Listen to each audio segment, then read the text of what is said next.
Field marshal Asim Munir ने भारत को एक बार फिर दो टोक और जोरदार जवाब दिया है। बोल से गुफ्तगू में अपने तज़किरे पेश करते हुए brigadier retired Nadir Mir, major retired Maisam Raza Awan समेत अहमद हसन अल अरबी और अलीरज़ा शाफ ने फील्ड मार्शल का पैगाम भारत के लिए सबक करार दिया। आइंदा भी भारत की हर जारियत को नाकाम बनाया जाएगा।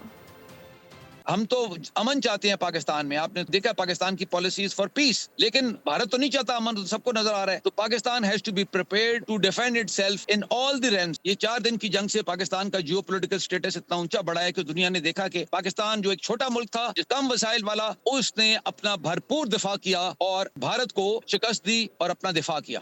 ये पूरी दुनिया अब जान चुकी है कि भारत के जो नापाक अजाइम थे, जो उन्होंने इल्जाम अटैक के बाद पाकिस्तान के ऊपर मुसल्लत किए, और उसकी बेस भी बताई फील्ड मार्शल साहब ने बड़ा वाज़ेह तौर पे कि इनकी जो नेगेटिव पावर गेम है रीजन में और खित्ते को बदअमनी की सूरत में रख के, और आज आरएसएस की जो मेंटेलिटी है अखंड भारत की, उसको मुसल्लत करना चाहते हैं पूरी दुनिया के ऊपर। और फील्ड मार्शल साहब ने बड़ा वाज़ेह पैगाम दिया एनडीयू में कि दुनिया में आगे वो मुल्क सरवाइव करेंगे जो अमन और शांति की बात करेंगे। क्लियर मैसेज है पाकिस्तान की आर्मी की लीडरशिप की तरफ से, और ये क्लियरली शो करता है कि इस वक्त इस खत्ते के अंदर सबसे कॉन्फिडेंट आर्मी कौन सी है, कॉन्फिडेंट नेशन कौन सी है।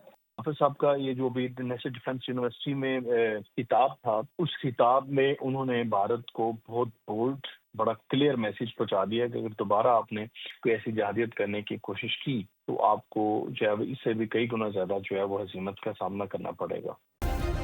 सब्सक्राइब करें और बेल दबाएं ताकि कोई खबर रह न जाए।